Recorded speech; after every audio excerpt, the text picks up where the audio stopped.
then before we realized that we weren't actually online, and we're like, oh no, we've messed this up. A terrifying experience. It is, yeah. Okay, we Speaking of seem to void, be live, so hopefully we'll get some people joining shortly. as long as Um, the void doesn't speak back at you, I think yeah, you're pretty okay. yeah, that's the thing. We were like, if no one watches this at all, then we'll have to stop. But as long as we get like a few people watching each video, it's all good. Mhm.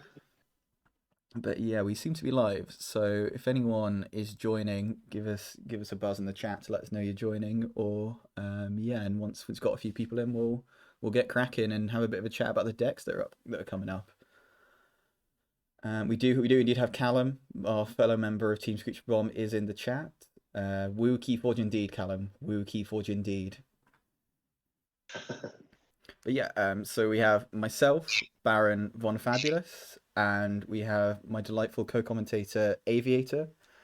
I've elected to call our duo the Red Baron. Hey, yeah, that works pretty okay. And yeah. I was always rooting for Snoopy though, so I mean, I don't know, but he's got a plane, you know. You feel you got to hope for him. You got to hope for him to get it one day. But yeah, we're doing a bit of a transatlantic combo today to kind of show off our transatlantic game that we've got between GJ999 and Siaka. I've been informed it is with an R, not an A. So I've been pronouncing it wrong for months then. yeah. Well, I think he would say a lot of people struggle with it, and he's pretty forgiving Mhm.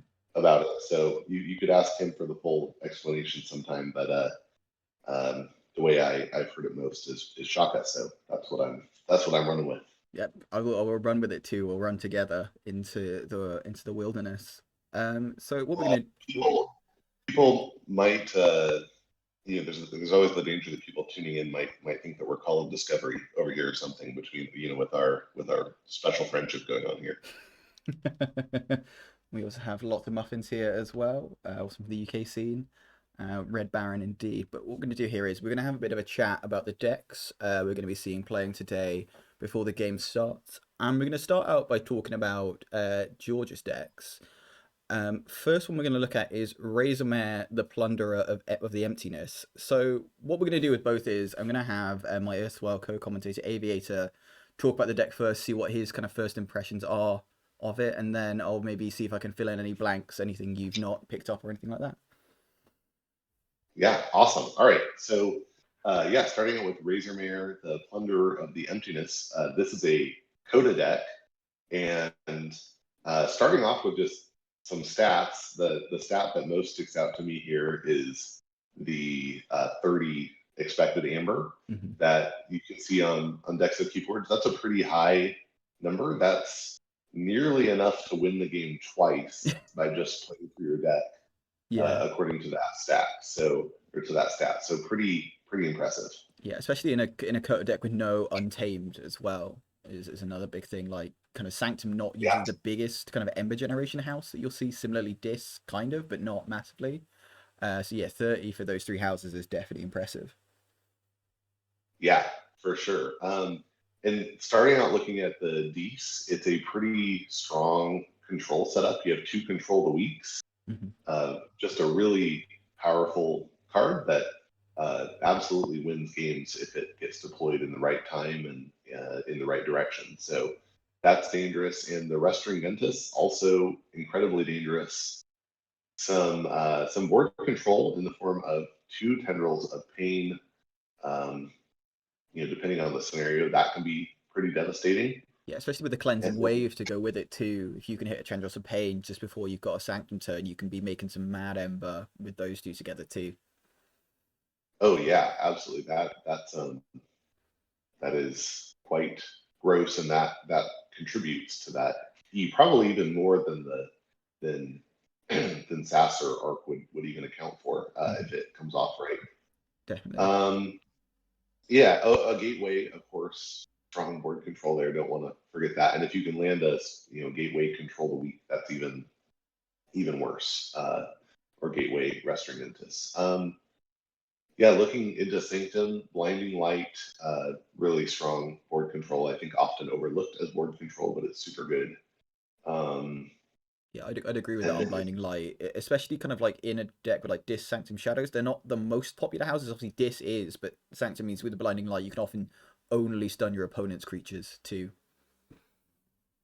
right. Yeah, if you're not in a mirror match, for sure. Lady Maxina, strong board control when she's played because of the stun, and then she's also just a big body doing work on the board. So good board control there. Sergeant Zakiel contributing too. So and some amber control in the form of 2 terms of redress. Yeah, So that's all good stuff. yeah, but I think the big talking point is always going to be the Shadows because this is kind of like everything you'd really want in a Shadows, pretty much. You know, like double Ghostly Hands, double Relentless Whispers, double Poison Waves, and a Team TP to cap it all off. It's going to be real hard for your opponents to forge with all that coming at them. Yeah, absolutely. Yeah, the 2 ghostly hands, and with that, I always look for are there ways to drop them down from 2 or 3 to 1 so the ghostly hand hits, and there are, right? Because there's Urchin and 2 relentless whispers and an old Bruno, Mm. so lots of ways to do that out of hand, and then of course the too much to protect, followed by one other steal is then doesn't matter where you were, you're not forging now. Exactly, yeah. Yeah, I mean, I think the one limitation this deck maybe has is the speed, in that there's no draw at all, there's no archiving. You're literally playing this deck in the order that you get it.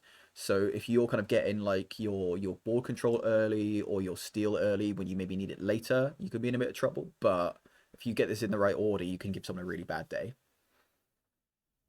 Yep, yeah, it's all great things, and you're gonna play them like you said in the order they come out. Exactly. Okay, so second deck we'll talk about is Tenebris of Lobaroom Prison. And what are your thoughts on this one? Yeah, so this is a Worlds Collide Beast Logos Star Alliance deck. Great houses here because the E is a little lower here. It's 14. You're really looking into the speed of this deck being the thing that makes it a threat, and and then having some tools to slow your opponent down. And there are a lot of those in here. So I think the house that in my opinion, really drives this deck is the Logos. Primarily because you have 3 Edis, 2 Tau Vapors, uh, just a lot of ability to archive and get through the deck quickly. So you're not going to have a lot of turns in this deck that are, play 2 cards and pass. Mhm. You're going to have a lot of turns that are play 5 cards and do things, and so that's really powerful. And 2 Entropic Swirls, which that always makes me jealous. Definitely, yeah. Yeah, I mean it's also like the Star Alliance as well. I think just has a lot of really useful cards in it too, like double red alert if your opponent's got a fast start on board, you can kind of like pull that back. Frayne with a Frayne's Blaster. Not the most amount of Yeah, capture, like if you say you had like a Saurian in it, but still like that's useful just to kind of like nick that Ember off someone and then take it away with a blaster. Um and also stuff like an information officer Grey as well, just to add a bit more speed to it too, and a walls to bring back. So there was Explorer Rovers and those blasters as well. yeah, definitely decent walls target. That's the thing I would look for with walls, right? Is what's it going to bring back? And this deck has some pretty good answers to that question. But I think that the big thing to look at here is the triple E die, which you can make some hilariously large key costs with this kind of deck. You know, double Tau Tau with that Grey I just mentioned, and kind of like all the archive. You're just going to keep stacking those E dies up. With Zoom as well to bring it back if anything bad happens to it. You can make some ludicrous key costs, which we've definitely seen in the past with this deck. Yeah, uh, yeah, for sure. And Dees has some good stuff too. Some control, a lot of repate. I'm. It's always interesting to see with an artifact like Orb whether it gets played or not. So I'm sure George has a plan there, and we'll see him execute that plan. But I'm always interested in that, and then the Maverick Candle unit is very cool. Such a good card, and in testing, the thing that we found very quickly is oh, we have to remember which house this is in because TCO doesn't change the color on the picture. It does not. That's very true. Okay, so third and finally, we have Charlatan Feodora Turbo Smack. What are your thoughts on this one? I think this one is a great example actually of some maybe undervalued synergies in SAS. Hmm. The I mean the key thing here is a great Dark Amber Vault deck. Yes, So uh, I think I did the count at one point of this. Maybe is it 10 mutants it's in 10 here, mutants, something like yeah. that? It is, yeah. And a lot of them in Untamed as well. So if you get that Dark Ember Right. down, you can have a massive Untamed turn just playing those mutants. Yeah. So yeah, Dark Amber Vault with that many mutants is really good, and then two Vault Blessings, which like you said, in the same house that you have the Dark Amber Vault and a lot of mutants. So your chances of just spraying the board with mutants and then playing Vault Blessing are pretty high. Yeah, it's also worth noting that punctuates the equilibrium there too. So Mhm. it's kind of the high chance that you can kind of like Dark Ember Vault, play a load of mutants, and play a Vault's Blessing in the same turn and just kind of accelerate away from your opponent without them being able to respond very easily. Yeah, and I think if you're going to take a turn like that, you might as well just tell your opponent, "Hey, if you want to make coffee, now's a good time." Exactly, yeah. But I mean, the other two houses, nothing to sniff at either. You know, you look at the shadows, cards like Borrow, Bow Nithing, Rad Penny, Mutant Cutpurse, of course, best card in the game. It It's is with the dad though, right? It works pretty well here. yeah, it really does. And finally, the Saurian, I think maybe not the best Saurian you'll ever see, but still useful to have those axioms in play just to kind of clear out the board if you're falling a bit behind. And Mhm. obviously Faust with Spores of Battle is a great one if your opponent's got a lot of Ember at once, especially with a Ludos can slow it down a bit and kind of give yourself a chance to catch up. Yeah, and I think, recognizing, yeah, it's definitely not the most flashy Saurian, but especially with the four capture icons floating around, the cards like Axiom and Ancient Power and Chant and Ludo and Faust become better. Mhm. So it's a almost like a really good support house here is I think how I would say it. Yeah, which is I think unusual for a Saurian house as well. You normally see Saurian kind of being the powerhouse of a deck, the one that's kind of like going to control the board for you, or like kind of is going to be making loads of Ember for you. You don't often see it in the support role it's doing. It's quite interesting. Yeah, definitely.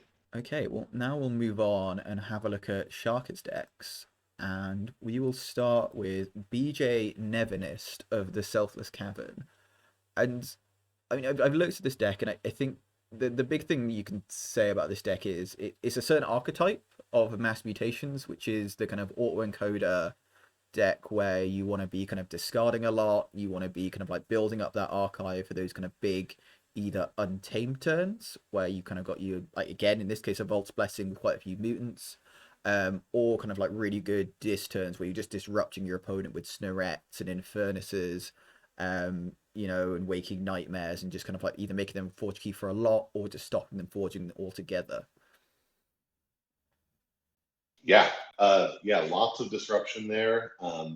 It's interesting that SAS doesn't count. It says this has zero um, artifact control, but of course, Etan's Jar is always a potential artifact control It definitely is, uh, yeah. if it's played that way. Yeah, and I think and show what can often be it can protect your own artifacts too, which I think are some very important ones in this deck, like a Fangtooth Cavern and an Autoencoder are two kind of cards that can really like accelerate your own deck and also shut down an opponent's deck depending on how they're playing.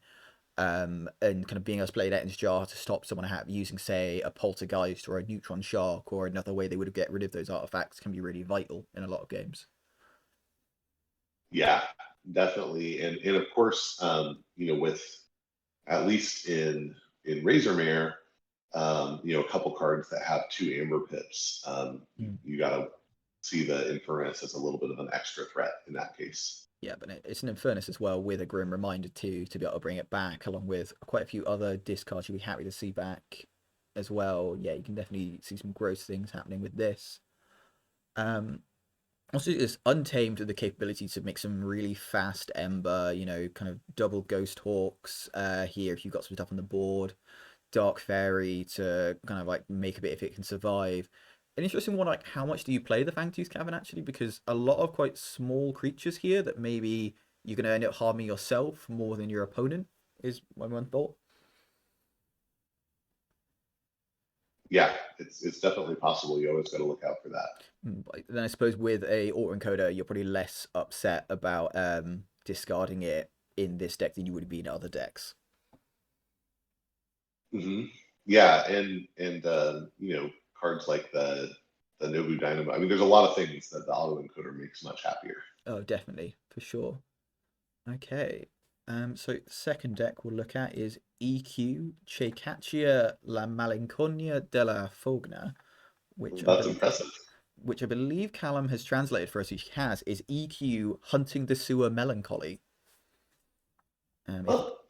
if we have any Italian viewers and I've translated that wrong, if it is in fact is Italian, which I hope it is, feel free to let me know. The first thing you're going to notice here, I think everyone will notice the same thing, which is the Jenka combo and what a Jenka combo it is, because there's a lot of things that are going to help facilitate that.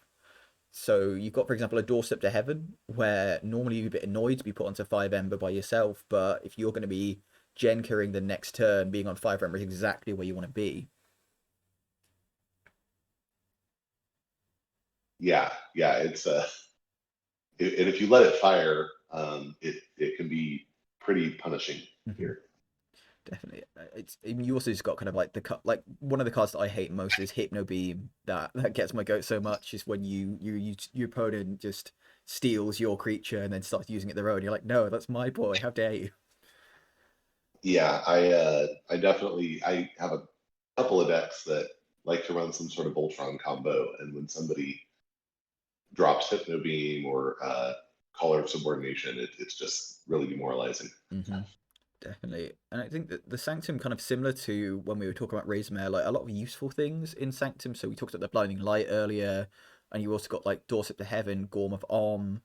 And some solid Ember control in Albade the Grim and Maruk the Marked can definitely come in useful when you've got, for example, Maruk, you've got, say, They're Everywhere, can kind of ping off that armor and let you capture one. If that is how Maruk the Marked works? Yeah, it prevents damage with its armor. So a lot of kind Yep. of like good little ways of capturing in Sanctum to kind of just keep you in the game a little bit longer. Yeah, and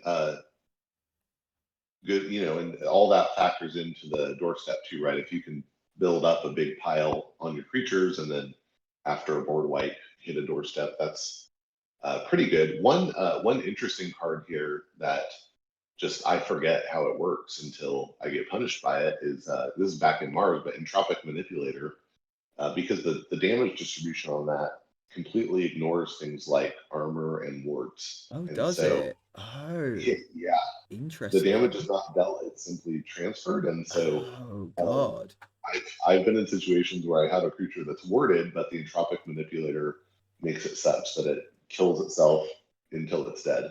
Yeah, I think that the other thing that I would notice is like the Untamed doesn't looks difficult to use. You've got like Glimmer and double Dust Switch, and you think, oh, okay, that seems like you can't really pull off a key charge with that until you realize that if you Jenka and have both Nep Seeds on the board, you can just forge 3 keys in one turn. Uh, in some cases, which I imagine is not a happy making thing to happen to you. In many cases, that is how the games end. And the other interesting thing here, and this is something I think you always have to look for in combo decks and especially Jenka decks, is what do they do if the Jenka doesn't hit? And EQ is a deck that has a lot that it can do, even if the Jenka doesn't hit, Hmm. it still is just constantly pushing its game plan forward and in different ways. And so then you have to spend time dealing with those game plans, and then meanwhile, the Genka's coming. It's Yeah, gonna get you. it's definitely gonna get you. Yeah, it looks like a very, very scary deck that I would not be thrilled to play against at all. So And I think I'm trying to double check here, but I think it might be the only deck in the world that has that particular, Martian Gen key abduction and two Neps. oh, Um, interesting. Ah, it's certainly one of very few, and I know Joe on our team was very happy to have it. No, there are 15 okay. decks that have that, but but it's still pretty rare. Okay, well, I would love to talk about Guru F Zarvili, but we are out of time because I think the games are about to start. So we're going to jump into that now. I'm just getting the bans have come through, and Zarvili was banned, so pretty good we didn't talk about that. And Charlotte and Feodora Turbo Smack was banned by Siaka. So let me find the game and join it. Yeah, and Guru's banned, so I suppose There it is. And all I can say is I don't blame anybody when they no, I looked at it and I was like, oh no, oh no. The uh, fear was very real. yes. Oh, Yeah, here we are. So we're going to be entering the game very shortly. And let's have a look. The first game will be between Razormare, the Plunderer of the Emptiness, and GJ999 of the Selfless Cavern.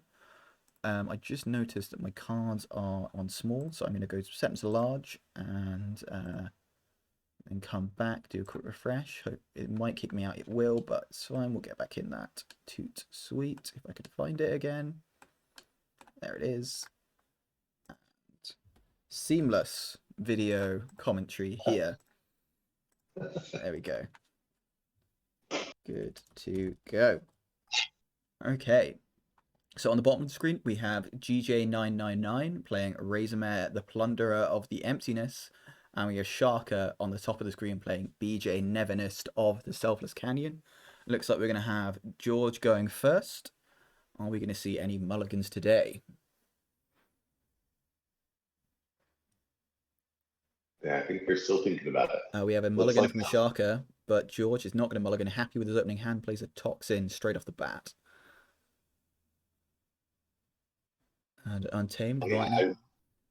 I didn't see the mulligan happen, so good catch. Thank you very much. And we have a Pismire coming down with a Vineapple Tree and a Troop Call just for the Ember. Urchin is going to steal that Ember right back, though. And a Ghostly Hand to steal that second Ember straight onto 7 from turn 2 for George. Fast start here. Yeah, that's brutal. It's not what you want to see. Of course, not quite check yet because of the Pismire. Not quite, no. And so this is going to be just Ettin's Jar. What is going to be hit here by the Ettin's Jar? So what are you theorizing is the card that we're not going to want to see from George's deck with this jar? This early, I might be. Yeah, I would have been tempted to say Control the Weak. That Control was of the going to week, be my yeah. guess. I think that's a strong Team one. TP, Team TP is a great target, but this early, removing the control seems strong. Yeah, that's one fun. We're going to see a Snarette as well, so going to knock him off check with that, even without the Pismire. Because, of course, the capture icon as well as the one that's going to capture at the end of the turn. And a Drekker as well, going to do a little damage to the Toxin. You can always play around TMTP. Not a lot of ways to play around Control the Weak. There is definitely not. Not a great turn from George there, just a Cleansing Wave and a Shoulder Armor on the Toxin. And you've got to think that that Snarette is going to do away with that Ember if it gets chance. We're going to go Logos instead. But Cleansing Wave for, what was it, 2 Amber? That's not too shabby. No, not too shabby. I think with a couple of Tendrils of Pain though, if you're George, you were probably hoping to get a bit more from a Cleansing Wave like that. But as we said with this deck, you can't hang around with this deck. You've got to play the cards you dealt and think, well, 2's better than none, and it's better than like just having it on, and it's better than just not drawing in this case. Yeah. Opposition research is going to stop any forging, but it's interesting. I mean, Toxin Reap at this point, I think doesn't hurt Shaka that much. No, but he's going to fight with it anyway, just to get that Ember back from Snarette, stopping it from using its action. And then, goes to 13 with the Terror as well. Oh, Yeah, 13-0. That's not a good position to be in. He's cost 9, so that's something, but it's not what you want. It could go to 8 with the Vineapple, but still pretty brutal. Indeed, we're going to see Untamed here. So gotta think that we might see a key here though. Not much Ember control in Untamed. Yeah, I think we're going to see an expensive key. Yeah, I think so. But we do see the Vault's Blessing in the Untamed here. So we may be seeing that. A couple of mutants on the board could get that Ember on the board for Shaka, but we're going to see the Ghost Hawk first. Standardized testing. It's going to make the key slightly cheaper for George, so maybe not the ideal thing that Shaka wanted to see there. Yeah, I think that was not definitely not what you wanted, and probably regretting not reaping with the Titan first, Oh, at indeed, least. yeah. And yeah, we see the Vault's Blessing too, of course. Of course, still getting the 2 from that. So going up to 4, but George is going to forge here for 9. And we're going to have a quick look at what was discarded by that. So, it's the old Bruno TMTP and a Restringentus. That's some heavy Yeah, hits for George yeah, there. And from Shaka's side, Grim Reminder and Cumex. 2 cards you're probably not going to want to see discarded, but I think he's going to be very happy with that exchange, though, especially with the 3 archives from the autoencoder too. right. Yeah, and I think um, sometimes those things can feel like, oh, that was luck, but the truth is, I think it was fairly clear that George was building up to something there, especially with the lighter play on that Sanctum turn. So Mm-hmm. I think Shaka's thinking, hey, this is the time to take the Untamed turn, and if I sacrifice Grim Reminder this early is kind of not that great either, right? No, it's It's not something okay you to want to be pop out. holding. No. Yeah. But George is going to get first blood, first key of the game. It's going to cost him 9, though, and he's going to hit a Poison Wave and just play a Moon Cursor. Not a great turn there. And it is past the Shaka. Has that bot Bookton on the board and is facing It down. It does. Yeah, it does get rid of the Pismire problem with that does Shadow Wave. indeed. That seems pretty nice. But we're going to see a big dis turn here. We know that Cinerette and I believe Drekka was put back in the hand by the Resurgence, so probably going to see that come in and down. But of course, many other options in that dis that can really mess up a person's day. Yeah, and Infernus, he took the archives as well. Maybe that's where the Infernus was. maybe, but you've got that Ghostly Hand. I think we'll probably be seeing there to get rid of a bit of Ember, and then maybe get rid of that Too Much to Protect. I would think. Just goes Yeah. both Ghostly Hands. Huh, really? That seems that's a tempo play, right? That's saying, the too much to protect is going to be a problem later, but the Yeah, 4 amber is a problem right now, so I'm solving that problem. I think also like George's deck is so slow that you're just thinking, well, the likelihood of him actually drawing back around to TMTP is so slim. You'd rather just take the Ember now than worry about a potential TMTP in the far future. Yeah, And we do see a Gleeful Mayhem here as well. It's going to take out the Toxin and the bot Bookton. And a Hystricog coming on down. Shaka is on I mean, check. yeah, he's on check, and he's going to capture that last amber from George, which means, really they're almost even here with Shaka having a much stronger board presence. Definitely is, yeah. I mean, I think a Sanctum turn could be really strong here. If George is drawn into that Blinding Light, say, being able to stun all the dis here could be great, especially if he's got like a Terms of Redress onto a creature too. It would kind of stop the keys, stun everything, really slow Shaka down, but we will see what comes out here as the turn is passed to George. Yeah, we have 2 terms of redress We still. do. Excellent. We've only seen the only Sanctum we've seen was that shoulder armor and that cleansing with early, so you've got to think probability suggests that there's a fair bit of Sanctum in George's hands right now. Yes. And we do see the And Sanctum coming out. Sigillar Brotherhood. Lady Maxina goes for going to stun the Drekka. Protectrix, Terms of Redress, so it is going to stop the Forge. yeah, for stunning the director there is, if there are any Dora the Explorer fans, that's swiper no swiping. Indeed. And I think it also means you can't say fight with that Infernus, which you might want to do just to kind of get it into the discard, get it cycling around, because if you do, you're going to destroy that Drekka too. Hmm. So yeah, I think smart play here from George, but definitely that punctual equilibrium hurt him quite a bit here, and I think a little bit more on the back foot than he was at the start of the game. Yeah, definitely. We honestly, here comes some logos from Shaka.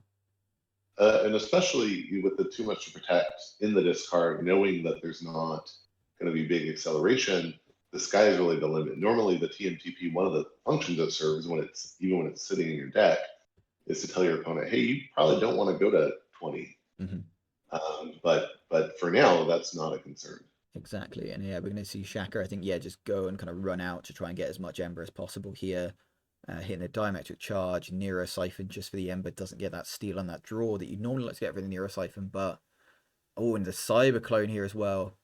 Oh, hits the interesting. I would That's expected the I Protectrix agree. there.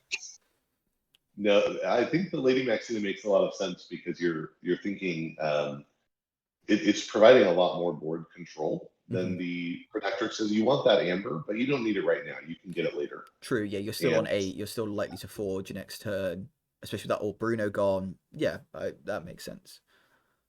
And is the charrette gone as well for George? I don't know if we saw that or not. We've not seen the charrette yet. mm, so So that's a potential stop that's a here. potential stop. I think that's the only thing that we have that could stop the key at this point. Um, Yeah, yeah, yes. because you have one Relentless A Whispers gateway to sitting around. dis. So I think just saying, okay, we'll have the key, but I'm going to have all your creatures in return and gets a gave us long arms and a snudge down. Okay, so This snudge, if it is, sticks on the board, could get rid of that Ettin's jar, allow a control the weak play. oh yeah, that's true. That's an interesting interaction. The the three chains are, I mean, I think worth it for getting that board cleared, but it does mean that the Protector Chamber got given back, and those three chains are going to make the deck even a little slower. So Indeed. really don't have to worry about them too much to protect for a while. Definitely, yeah. Ooh, I think the Fangtooth is going to take care of this nudge here, probably. It looks Yeah. like it, yeah. And oh, we see the punctuate equilibrium again. Again. Oof, now what have we seen discarded here? We have seen that. We've seen the charrette go. We've seen a Lady Max and a Moon Curse, a Poison Wave. So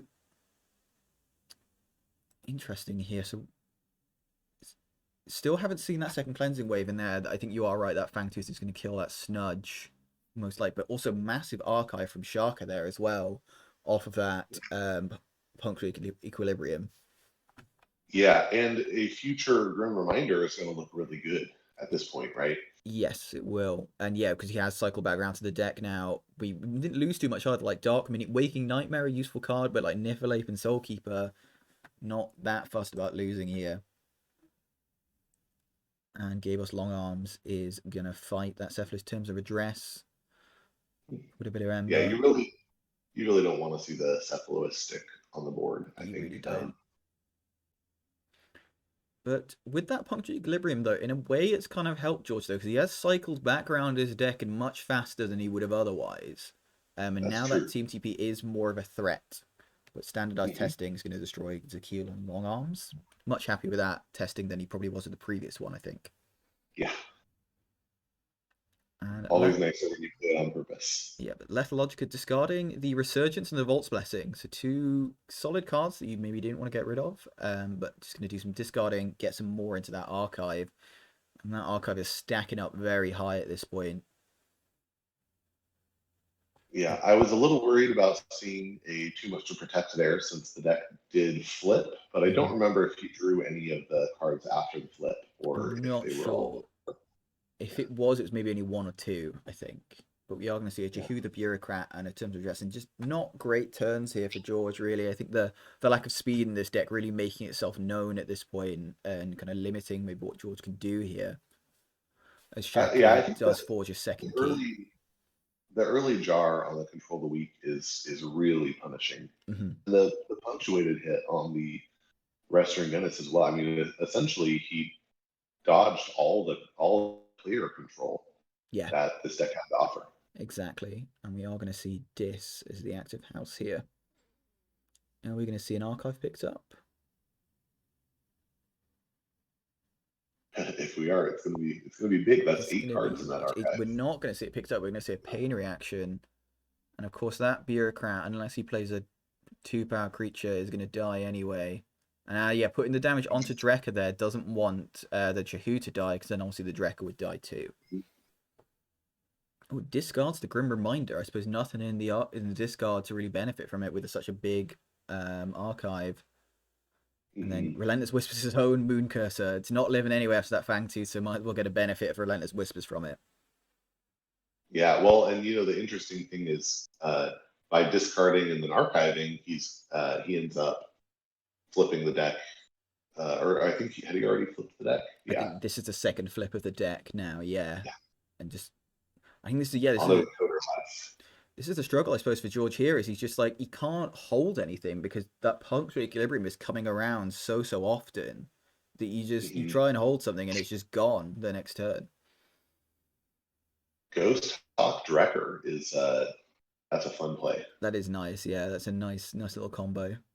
Gonna steal an ember, and of course that vine apple tree can knock George off check as well by putting a growth counter on it. Because George is only on 6 here. This feels Yeah, like that's this. just the.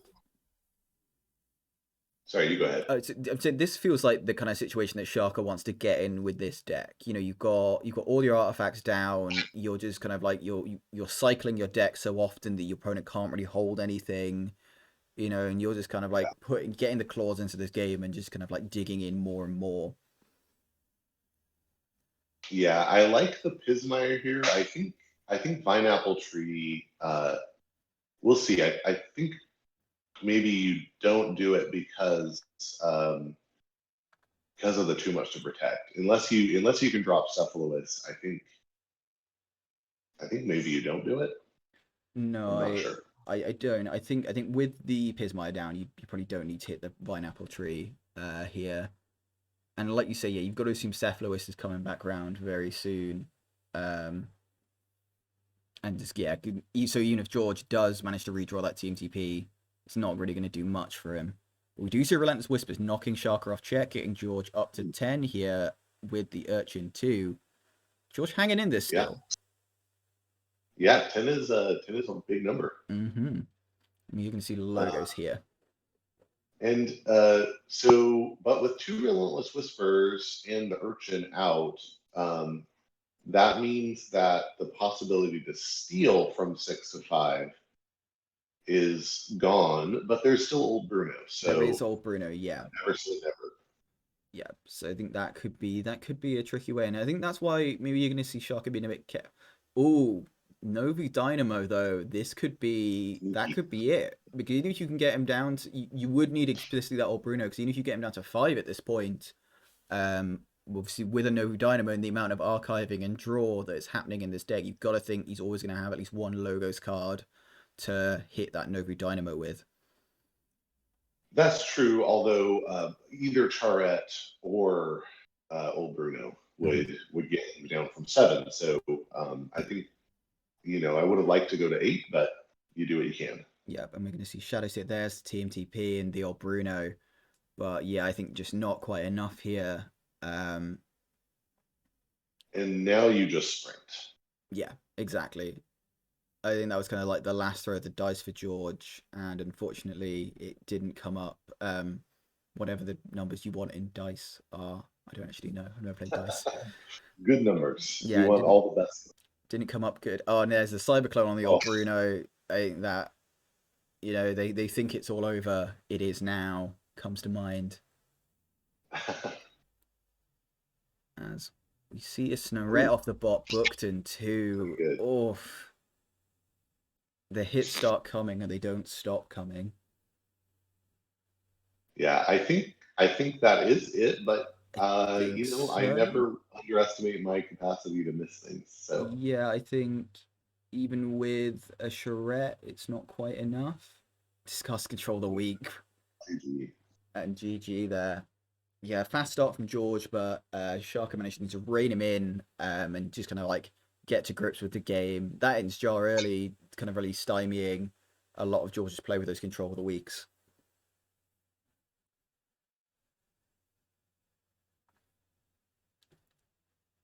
And George Yeah, is give me 1 second here. I have a ring at the door. I'll be right back. yeah, not a problem. I'll stall fervently.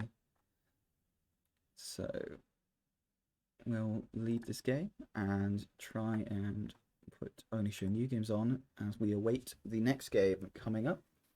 So yep, we did see a first round win there though for Shaka, remaining undefeated thus far in the tournament. And Let's join this game. I'm seeing some talk in the chat about autoencoder and the ridiculousness of it. I would agree. I think it's like it's kind of not quite on the level of ridiculousness as other cards have been. You know, kind of like you look at your Quixelstones and your Heart of the Forests have definitely been some crazy cards that just kind of like warp the game completely. But autoencoder, I think my erstwhile co-commentator Callum kind of makes a good point that kind of when they designed it, it feels like they didn't really think through how big an effect it could have on the game. Like how you could set up a situation where you just discard like a whole bunch of cards every turn, and with stuff like punctuate equilibriums, it can just really create some dire circumstances for people. But we are gonna jump into the game here.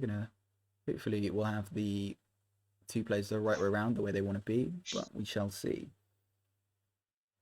Okay, I'm back. Thank you for your patience. Not a problem. We've been talking about autoencoder. What are your thoughts on autoencoder as a card?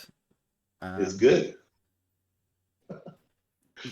What else is there to say? I mean, there's some talk about like kind of like it's whether it's like broken, whether it's kind of busted, and kind of the effect it's having on the game, kind of giving birth to kind of like an archetype of kind of like just discard all your cards every turn and stuff. Yeah, I think. It's.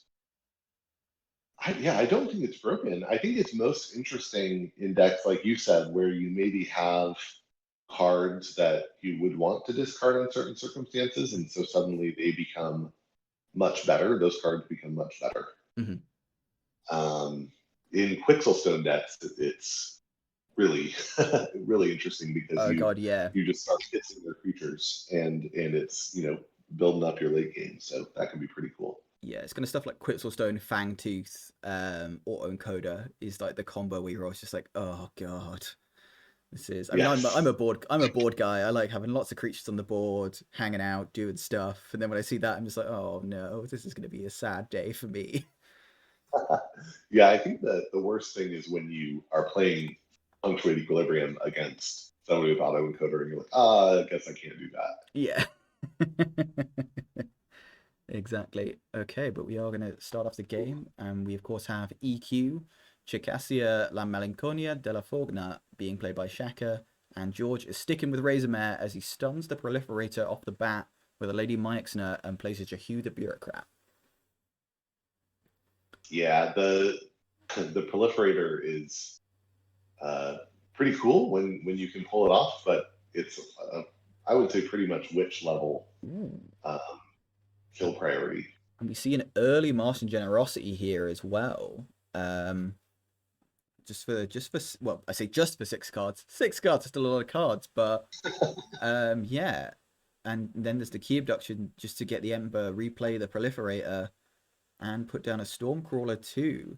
I know, I'm guessing probably not wanting to see the Jenka combo this early on in the game here. If you're Siaka. Yeah, absolutely. I mean, look, he's played 7 Mars cards so far, so he molded into having both those cards in his opening hand, and at that point, you just have to deal with it. And once again, George going to check on turn 2, having played only Sanctum as well. Sanctum Ember Rush, and the Doorstep is going to knock him off. But again, Doorstep from 6 to 5, not the best use of Doorstep, and this is looking like a nice start for George. I think the best start you could maybe hope for. Yeah, that is certainly a concerning start if you're Shaka over there. But he does capture another one on the Merrick off of a Grey Rider. He's getting value. Yeah, get a nice healing blast there too. Kind of gets him back up to full health. Gets a little bit of Ember. But yeah, this is as an interesting start to the game, definitely, as we pass back to George here. And you got to think, if he could say like Relentless Whispers that Grey Rider, he'd be very happy with that. But we are going to see Sanctum again. Going straight back to that Sanctum play. Reaps with Lady Maxina and plays another Lady Maxina, and that's it. So seems to be kind of like maybe storing up for something, I get the impression.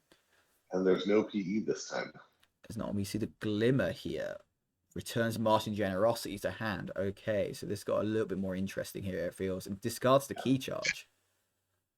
And I think, one thing that people forget, but I've seen some people use it really effectively. Martian Gen without key abduction can be a pretty good deck accelerant. Mm-hmm. Sometimes it'd be better to draw 12 cards than to go to check, Yeah.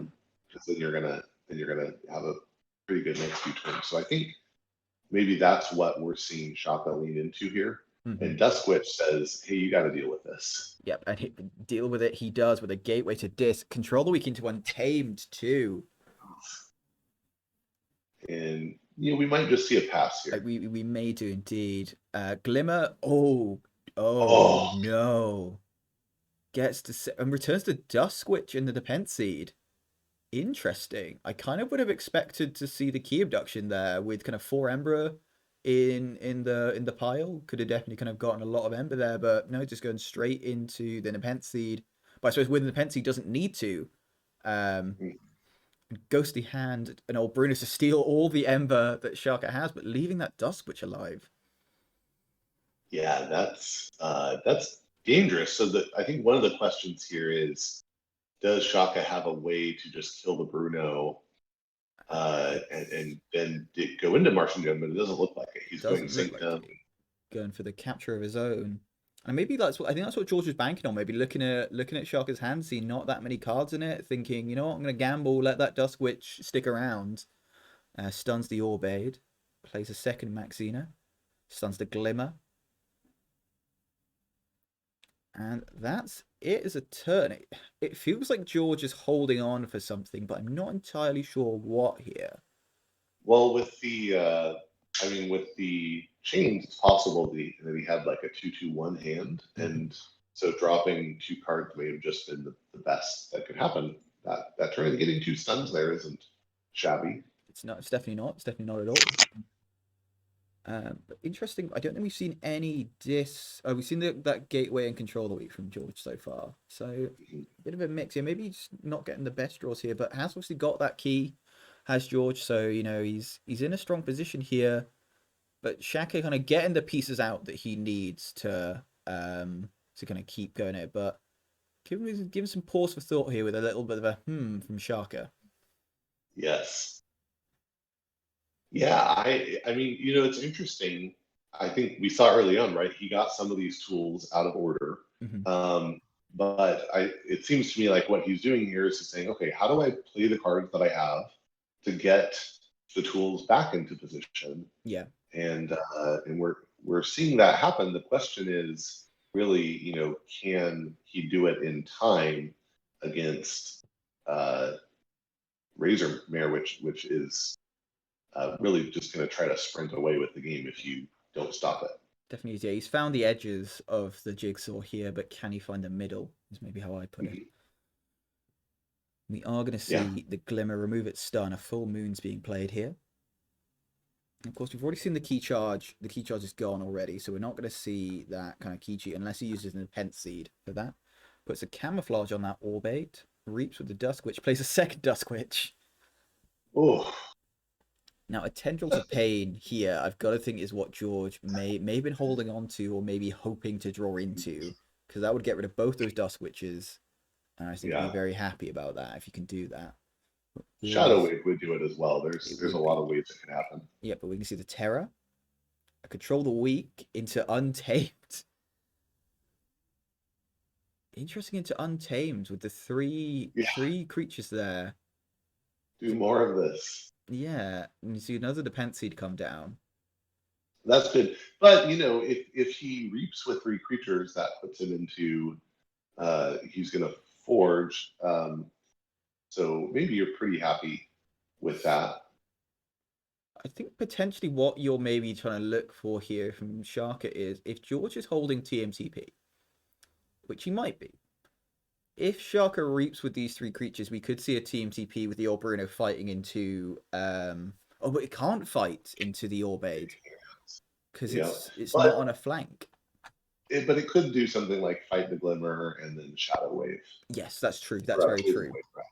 Yeah, there are some ways of kind of getting that old Bruno's Ember back into Shaka's pool and hitting him with the TMTP. One of the things I love about Keyforge is how we end up in these situations where we're thinking, how do I kill my own creature? I don't know. I've grown tired of you, creature. I must find a way to kill you.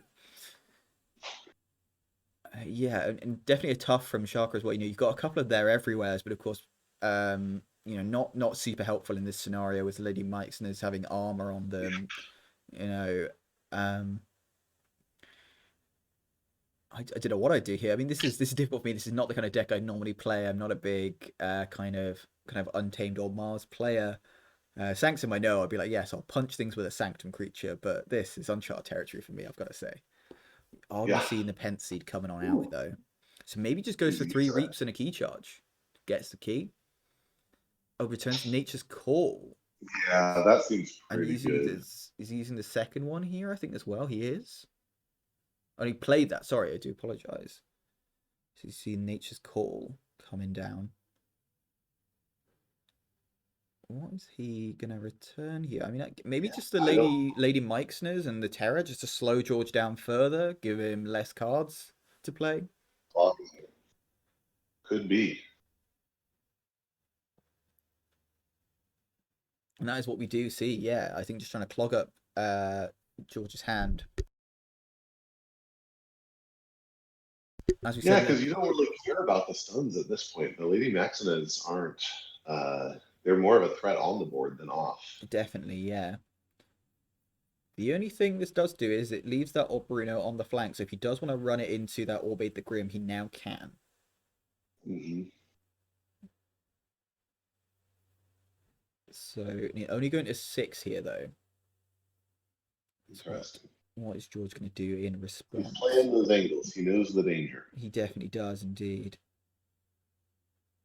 I think this is interesting about playing with watching with closed hands is that kind of with opening hands we could like theorize fully and be kind of picking this apart and trying to work out the best play here. All we can really do is be like, but maybe he does this, or maybe he has that, but does Right. he have that? Oh, I don't know.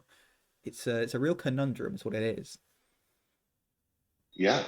Absolutely. Well, and that's what they're each feeling about each other, right? What does he have? What is he trying to set up? Now, George knows that Shaka has the Martian Den in hand, but that's about it.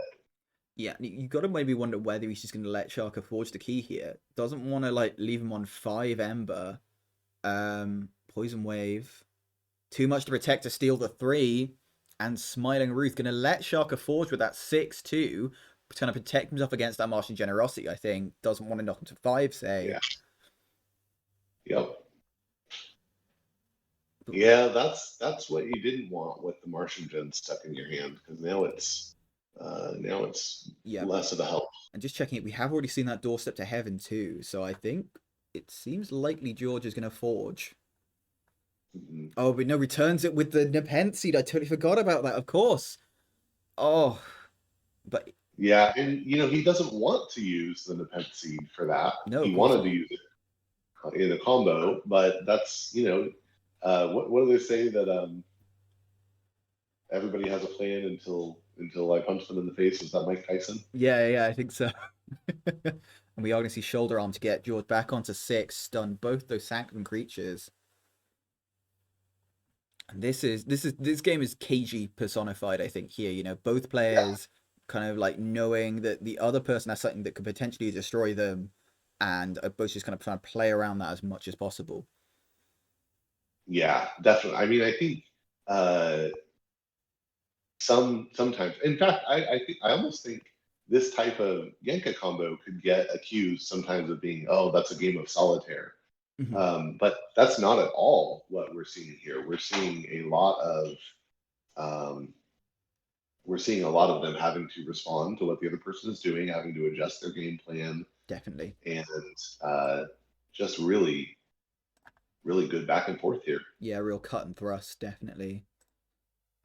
So yeah, interesting for Georgia. We've kind of seen both the control the weeks have gone. We've seen the gateway to disregard, and we have just seen that Martian generosity here, but obviously doesn't have the key abduction. So again, that's going to go into the discard, and it's in the discard after the draw as well. So it's not going to get shuffled back in Right. either. Yeah, but the NEP seeds are back in the draw pile. They are So, indeed, yes. That's very true. and it's possible that he could have drawn into the key abduction here, but he doesn't have the cards to pull it off. So He does not uh, know. So yeah, he's going to play out a Zizek Shotworm, a Tixel Beam Buckler. I assume going to hit that Smiling Ruth, just get it off the board. yeah, I would There think we go, so. yeah. Yeah, so this is sort of a soft reset, right? I'm trying to get back. If I'm Shaka, I'm thinking I'm trying to get back on the board here.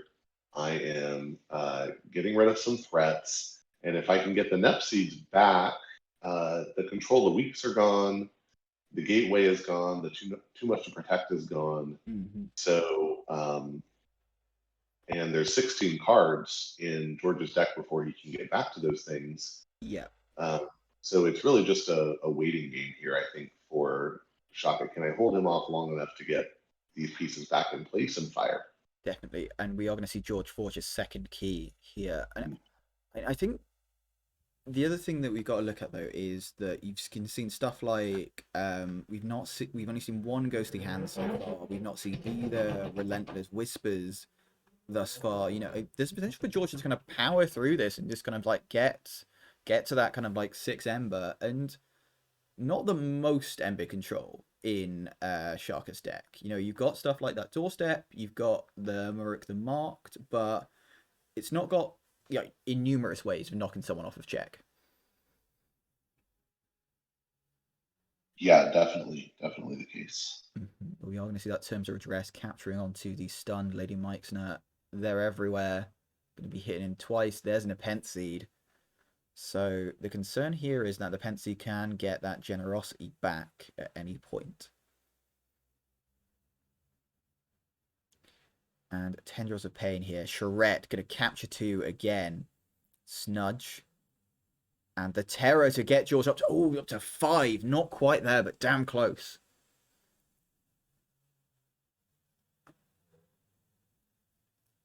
Wow, yeah. I mean, the clock is ticking down.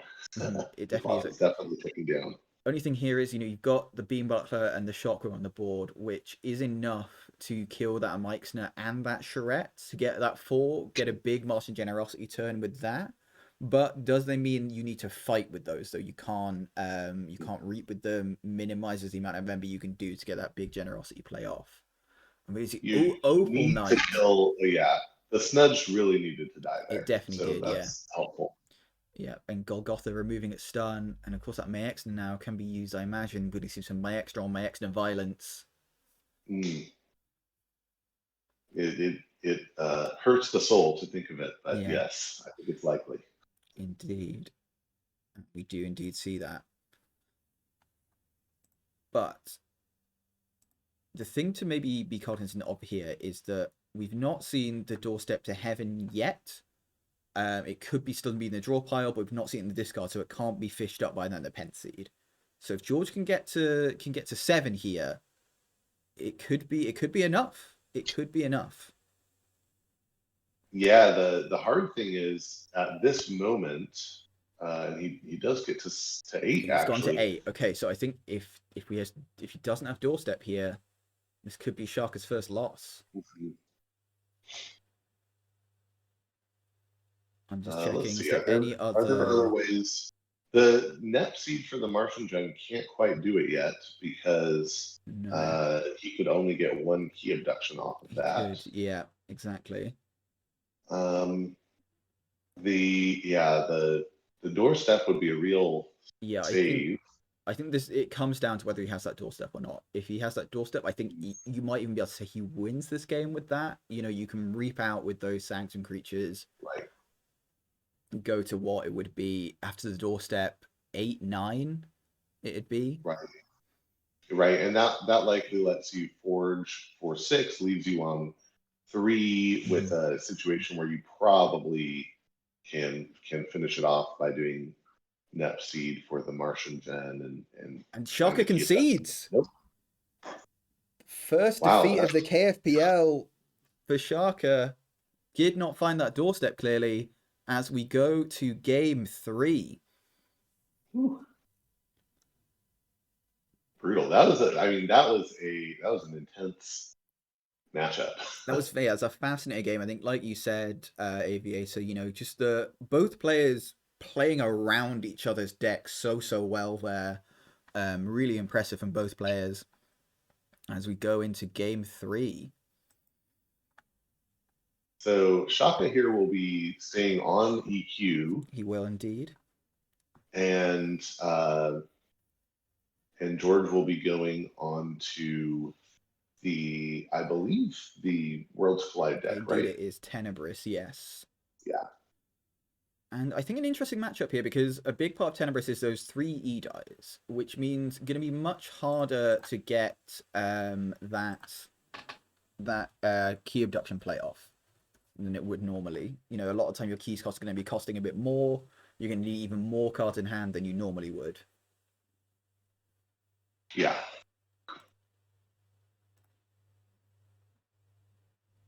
Yeah, this will be an interesting one. Those triple E dice such a threat, and then but the interplay between E die and Martian Gen is very interesting, and so I think we're going to see some. Well, I hope to see some cleverness from both of them in this game. Yes, indeed. I'm sure we will. So I was going to put a quick good to go as we enter into the third game of this very tense series. Shaka on top of the screen playing E-Cube, Jacassia, La Malinconia, De La Fogna, and George on the bottom of the screen playing Tenebris of the Lobo Room Prison. Starts out with a daughter, going to get that 7th card, the Seed, and a Lupo discard to take out the daughter, and a Dusk Witch. Ooh, wow. That daughter, an immediate threat, but Lupo takes it out, and Duskwitch, an immediater threat. Yep, but immediately taken out by a twin bottom mission. First E-die of the game coming on down, archiving something, but we do not know what. I'm going to see Mars coming out here. Stormcrawler. Glixil Proliferator. And that's all she wrote. Glixil always such a liability because you just don't know, right? If your opponent if they can get a Martian Gen but then tuck it back in, then they're quite happy. So very dangerous to leave on the board. But Red Alert and a Zap here, presumably going to take out that Proliferator. Yep, can't be allowed to live. Information Officer Grey, going to archive a Malison and a Chief Engineer Walls. So if I'm sitting on the other side of that, I see the Malison get archived from the Grey, then I think it's pretty likely that the first card that was archived is also Dis. No way to know for sure, but yeah, it seems likely. I think George definitely building up a Dis archive here. We are going to see Mars as the house chosen by Shaka. Going to Mother Gun, revealing a Shockwave and a Hypno Beam, and going to Hypno Beam, and goes for the Officer Grey rather than the E-die there. And then plays a Zzz Shockworm. I will definitely say it can often be the case when playing against E-die that the creatures that can repeatedly archive are actually the bigger threat, because you can, especially when you're on 1 amber, right? You can kill the E-die later, but if the Grey archives, 2 more cards before you kill it, then that's real damage that's been done. Yep. So both players here saying no reaping. We don't want any reaping in this turn. Whether it's George saying I'll stun your creatures, and Shaka also saying I'll stun your creatures, and a Candle saying well, I'll draw a card. So yeah, the battle line has been drawn to say that reaping not allowed in this town. Yes. Yeah, interesting to see the orb did get played. So I don't know if that's always the game plan, or if that's maybe saying, look, if you're going to have 2 Mars creatures out that aren't going to let me reap, then right back at you. Yeah, I imagine some of it's maybe it's going to like ward against stuff like a Proliferator, being able to kind of say get it like kind of keep kind of cycling, say Mars cards. If it stuns, it stops it doing that. But yeah, I think both of these kind of decks are about kind of playing things out of hand a lot. Yes. Now, very interesting. They're seeing the Nepseed return the Hypno Beam on the Sanctum turn. Mm. when it can't be used right away. But I think that's sort of playing against the poltergeist, saying I'd rather chain myself into what I plan on doing next turn than give you an opportunity to get the value off this card. Yeah, definitely. And I think that Hypno Beam might be hitting that candle unit as well there, if I had to Yeah, guess. wouldn't shock me at all. And interesting, picks up the archive here, goes for Dis, stuns the candle unit, uses the shockwave to stun. Everything's stunning that candle unit. That poor candle unit has never been quite stunned quite so hard in its life. Even more no Dis, no reaping with a bloodshot imp coming down, and finally a snaglet rather, an exhume to replay the daughter. Wants to get that card draw back. Library of the Damned to archive something. And they're both sitting on 5 here, so very neck and neck in terms of the amber race. And I think what they're each trying to do is jockey into a position where their board can get them more value going forward. Definitely. I think it's also worth noting here that there are now 6 cards on the table that in some way stop your opponent from reaping. Yes, I think that's 6. No, 5. Sorry, I do apologize. 5 5. cards.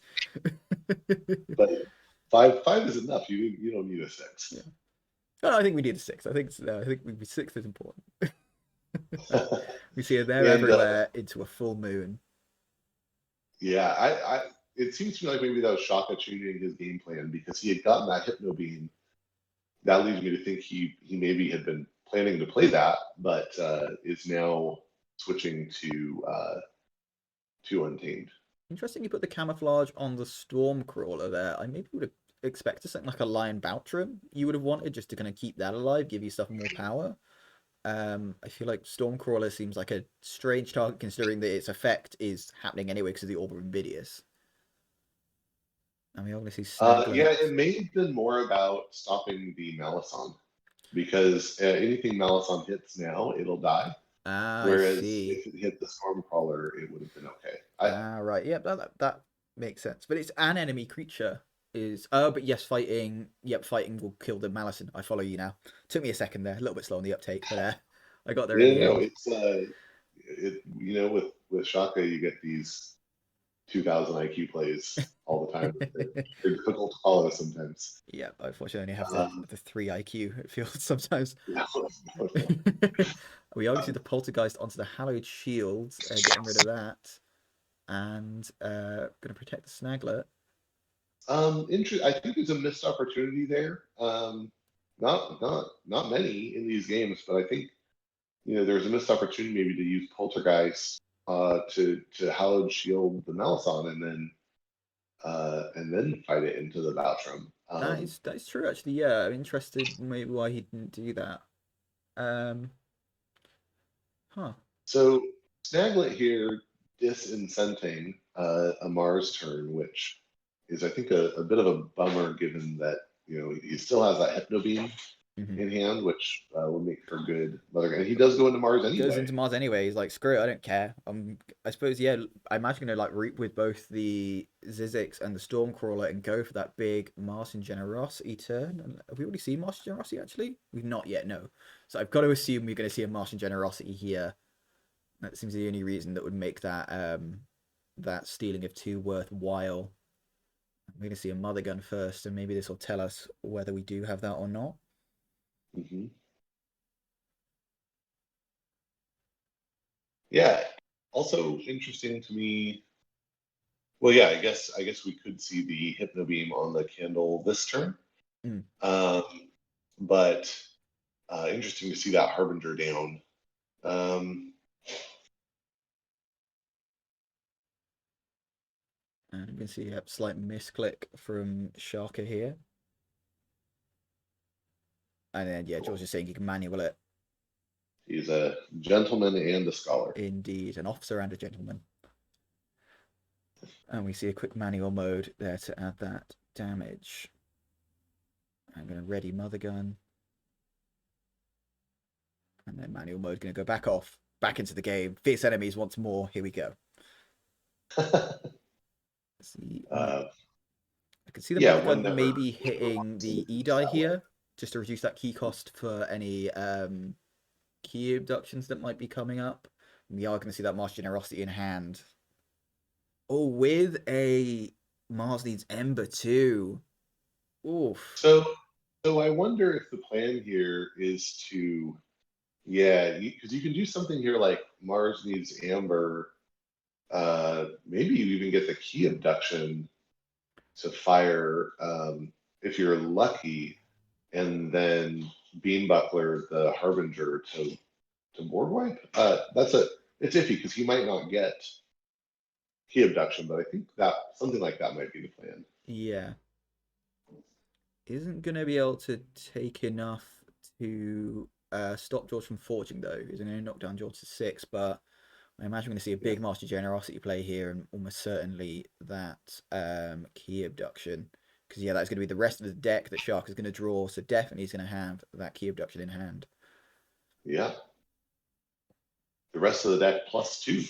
Mm. And yeah, there you go. He's gonna. Oh, Is just he did gonna. it before, so yeah, so he drew 22. Oh, Oh, 22 cards is a lot of that's the cards. first key abduction of the Last game, time he's at. and a Carpet Flotsam, and the Tropic immediately. Just going to play these all just for the Ember here, really. And then yeah, just going to start playing down those Mars creatures once more. And this is exactly what you're gonna not want to see if you're Georgian. That's it was a good game while it lasted from George. Not confident about his chances going forward Oh, here. Gonna go Logos though. And a Tenebris is a deck that we've seen fight back from things before. You know, it's got yeah. some good ways of beefing up a key cost. I mean, I imagine the big trouble here is just going to be any E-dice he puts down. That Mother Gun could just kind of like pip off the board. You see a second Tau Vapors though. Plays an E-die. Archive something. It's got an archive of 5. That's a cost of 11 for the keys. So going to make it much harder to get that key abduction off here. Yeah, so I think the game plan for Shaka here is use Untamed to set up for another Mars Wombo. Mm-hmm. Indeed. That's likeliest here, and he's really going to get to play, yeah, 2 Nep Seeds. That's Yeah. going to be pretty brutal. Maybe like, and also like a Dusk Witch here too could be brutal. Just means any Mars creature can come in ready, repeat even more Ember. Yeah. Uh, we can see they're everywhere. Probably going to take out this poor innocent Edai. Just 3 days from retirement. No, Lupe the Scarred going to finish it off. Yeah. Now, a little bit of, good timing here too is that the Poltergeist has not cycled back into the deck. So that's a really high value card against Mm-hmm. these Nep Seeds, and seeing it in the discard is heartening if you're Shaka. Yeah, and yeah, we're seeing it in the chat here saying that the taxes realm is going to kill Edai. I think that's very true, but it's one of those ones where it's still another thing that he has to do, another thing that he has to get through to do that. When he's kind of redrawing these things, I think it is almost certain that's going to happen. But yeah, it's always just another thing that you have to have the answer to. George, though, So many things. yeah, George just a lot of things to deal with here. Got to find a way to kill that Dusk Witch. I think is first and foremost. But he has 11 cards at his disposal potentially. So no dearth of tools, I would assume. But the question is, are they the right ones? Mm. Are they sufficient for the moment? Those are the things he's trying to figure Yeah, out. I think the thing that we've seen the Poltergeist, which would have been a real useful one. We've seen stuff like the Exhume, and we are going to see that picked up Red Alert, taking out the Dusk Witch. So that's good. It's a good first step, getting rid of that. But I think that if anyone who's kind of watched Tenebris play a fair bit, you'll know that generally if it's picking up its archive, it's a bad sign. This is a deck that tends to like to have a massive archive, be kind of playing the same kind of few logos cards over and over again. And kind of this is very much not the game plan it's usually going for. And he is going to let Shaka have that second key, presumably just trying to stop that Martian Generosity being able to go off as hard. Right. That turns off the Martian Gen. However, it picking up archives means he didn't flip, so still no poltergeist threat Exactly. Yeah. just yet. And we are going to see the Nepenthe return the key abduction. Hmm. And he has 14 in hand already, so Yeah. Just needs a couple more. Yeah, Unless Generosity just draws a few cards here is enough. And I think it's enough. that is enough He for could key port this fourth abduction. key if you let him, And there we go. That is the game to Siaka. Siaka will be going through to the next round, but George doing what no one else could do in taking a win off of Siaka. Yeah, Um, very impressive. very impressive indeed. But a great game from both players. That second game especially, I think was real skill on both players' parts. You really saw both players playing around each other's decks expertly, and it was a fascinating game to watch and a really fascinating game of how to play around a key abduction deck, I'd say. Yeah, yeah, definitely. Any chance are we gonna get them on here to Oh, we certainly can. Yeah, I'd work be this I'd be out? down for that. Have a bit of a chat with both players. I'll quickly message them, see if they're. Yep.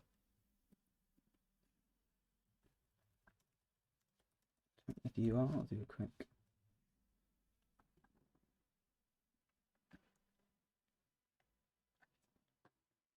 And see if George is up for it as well. Otherwise, we'll do one with our Victor. Do a little post match call.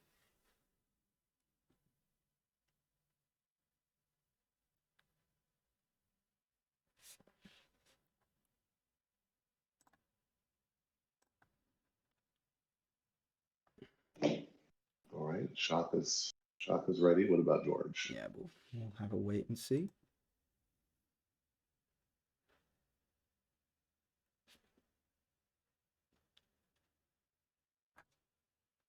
Yeah, like we say, just I think this is kind of what you love about this keeper. I think what's been really good about this edition of the KFPL is just seeing some really different decks being played each time here.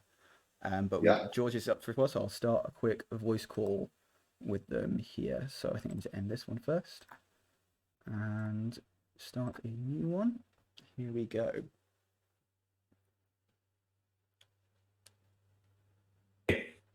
Hello, everyone. I think we have all four of us here now.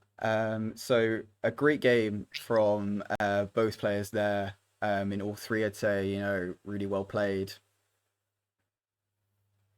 Thank you. Yeah, thanks very much. It was a really good game. Congratulations. Yeah, thanks a lot. That was tough. Yeah, to be honest, I knew it was going to be a bit tough when I saw your ban choices and everything else. I was really hoping you'd ban Tenebris just because I think the other two might have had the potential to outrush. But yeah, solid ban choice and three great games. Yeah, thanks. And I think banning Guru was a pretty good choice too because yeah, that has the tools to deal with a lot of your decks. Yeah, again, it's same thing, right? I mean, I figured my only way to win the three matchups really because the Tenebris matchup was so bad for me. Pretty much either way around, but particularly against your Master Generosity. Yeah, I figured I had to hope you ban Tenebris and just try and rush with both the other Yeah. decks. There were a few games in testing where Tenebris could pull it out because I didn't Mhm. see Martial Generosity quickly enough. But then once I started really leaning into just get Martial Generosity, I don't care about keys, uh, then it starts to work really consistently. Yeah, you just got too many key cheats for it to deal with and too many ways to remove the E-dies, which is just not a good matchup at all. So I had a feeling it was gonna be a real tough one. But like you say, maybe if I got a really nice start or something, but didn't seem like it was gonna happen. Yeah. So I have one question for you, George. Sure. Uh, I'm just always interested with artifacts like this, like Orb, in the choice of whether to play or not, especially in a deck with so much archives. And so I'm just curious, what thought process pushed you into playing it, and were you happy with that? To be honest, in that game, I considered not playing it, but I was also under the opinion, particularly with the board state the way it was, all my creatures were going to end up stunned. I might as well make sure all of his creatures were going to end up stunned as well, because I wasn't removing that Stormcrawler or the Shockworm particularly quickly. So and things weren't looking great at that point. So I figured I might as well. I thought he was going to get more use out of his board than I was at that moment. Really, in that matchup, I probably didn't want to play it because I just wanted to generate as much amber as quickly as possible. But I didn't have a perfect opener where I had a big Star Alliance board or something that I just keep wanting to use, and sometimes like you do with Tenebris. But yeah, Yeah, so in that match, I ended up playing it. I thought it was a solid solid choice. I'm always, like I said, I'm Yeah. just always interested in the thought process. It's one of those artifacts, right? It's very, it very much defines how the game goes after that point. I mean, not so much, that when your opponent just generosities, it's a bit irrelevant when they don't need to reap too much. Yeah, especially when at one point I think we had 5 cards on the board that were stopping reaping in various ways. Yeah. But I think I was saying in the commentary as well that it's very rare that I see you pick up your archive with Tenebris, and I think that was a sign things maybe weren't going quite to plan there. Yeah, that is the first time I've done it in the KFPL. I believe so. All my games and all my testing, probably. I think that's about the first time I've ever picked up the archive. Yeah, it wasn't so much they were going well. I was archiving the right things. I just I knew sooner or later I was either going to have to pull it or throw my own E-dies at him, because otherwise I just give you a bigger generosity. And I saw the potential to maybe be able to get enough amber back with like the Snaglet. Uh, but and then short of a mild misplay with the Malison. Yeah, I don't think it made a huge difference though. But yeah, so I decided I was probably going to play this more than I thought I was, particularly with the library down, more than I normally would in a game. Right. So I think for us, maybe the second game was one of the kind of the really interesting ones where you both kind of seem to be playing around each other's decks quite a lot. Was that the experience you two were having as players, or was that maybe something we were putting onto it as commentators? So at least for me, like that that Untamed turn where I pull back Nature's Call, I was just like, I don't know what to do. Like, I know he's setting up for the too much protect. Like he's playing, 2 card turns. He has never called shadows. Like old Bruno was sitting on the board. And so I was trying to figure out like, how can I deal with this?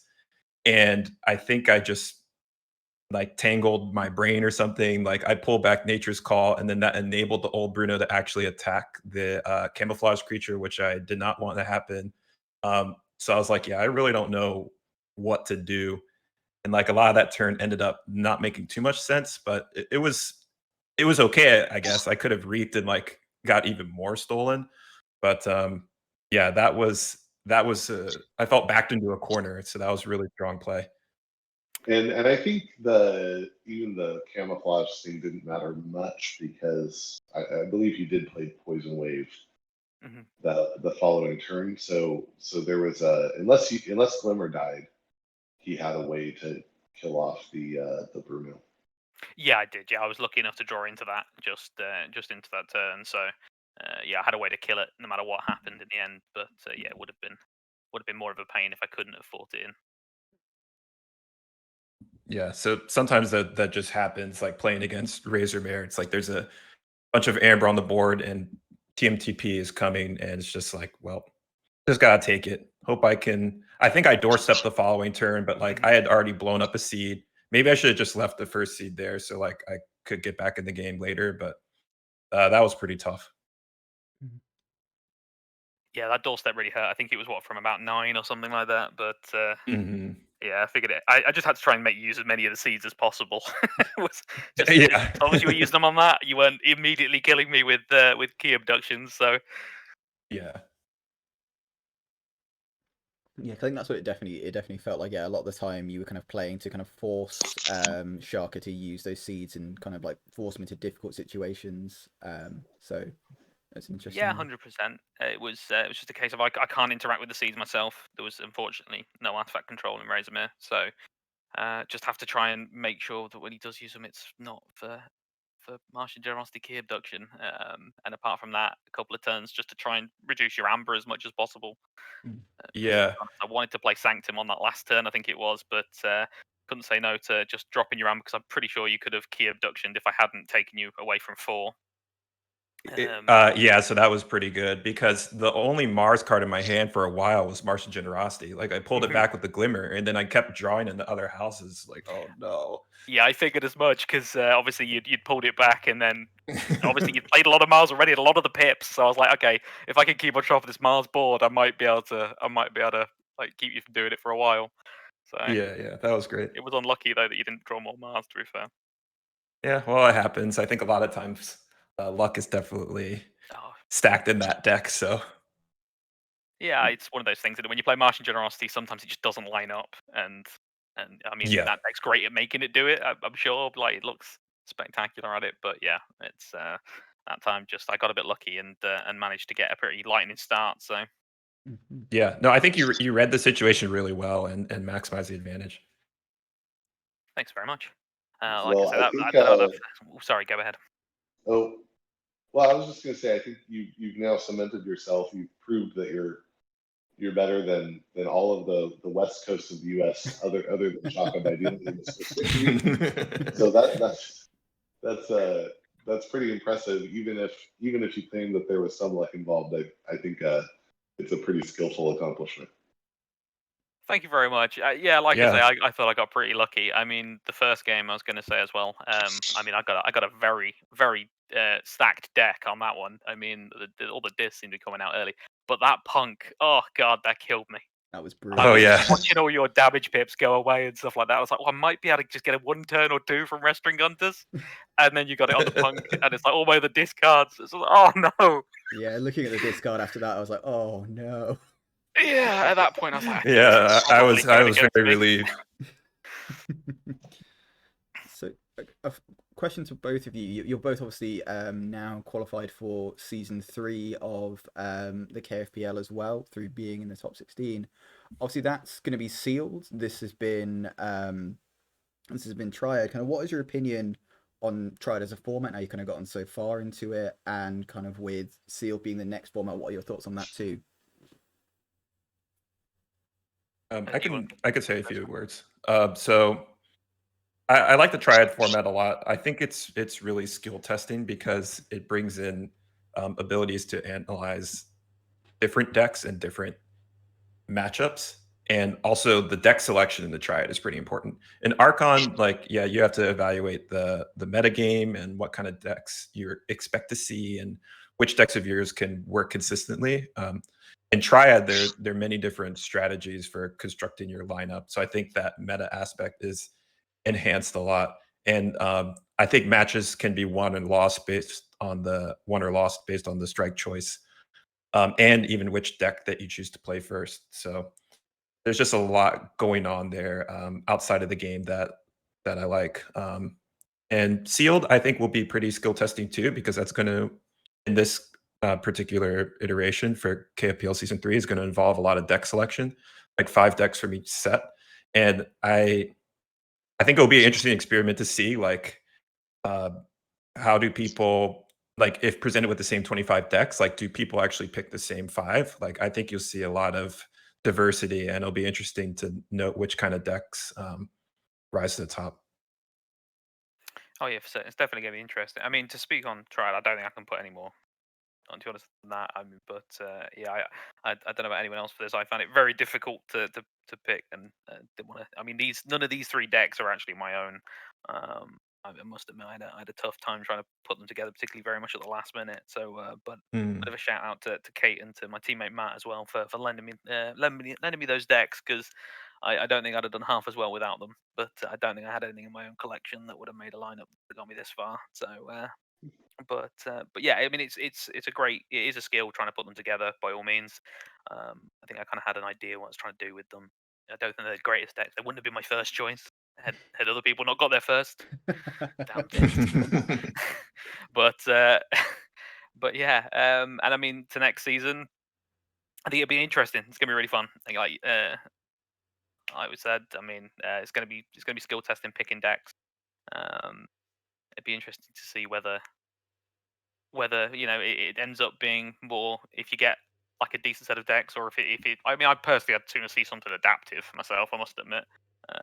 But it'd be an interesting format, particularly with the amount of deck selection. Be better than normal sealed by all means. Yeah, definitely. I'm looking forward to it, and hopefully we get to play again. Yeah, hopefully. Hopefully, not too far in. Maybe I can play in a group stage or something, and then I don't have to play you again. Fine.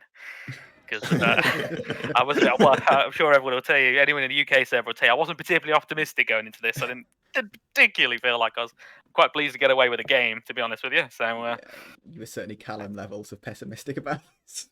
it was. I'm not quite sure. Yeah, no, maybe it was that bad. Hmm. So I think you've both mentioned kind of like training with your teammates here, kind of in the case of George with a lot of the other UK KFPL people in the UK Discord server, and with yourself, Siaka, with the ABR guys.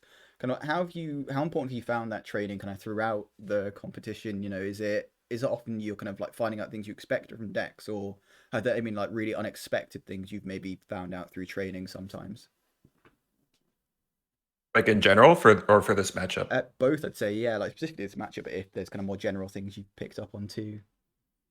Yeah, so I could say in general what I thought was going to be my ban, just based on looking at the decks, changed about half of the time after I tested, and that has some pretty deep implications for like in-person play because you only get 5 minutes to look at the triad. So I think I need to, like, if there's going to be a triad vault tour or competitive event, like I think I need to understand what process I did in testing that let me identify like that some decks actually can do more than I thought, or a deck that looked pretty scary actually does less than I thought. And in this particular matchup, the charlatan, what's the rest of the name? Charlatan, yeah, Fedora Turbo Smack. Yeah, I was calling it charlatan, but Turbo Smack's actually a cooler name. It has like 54 arc points, and so I thought like, well, I mean that's not very high at all.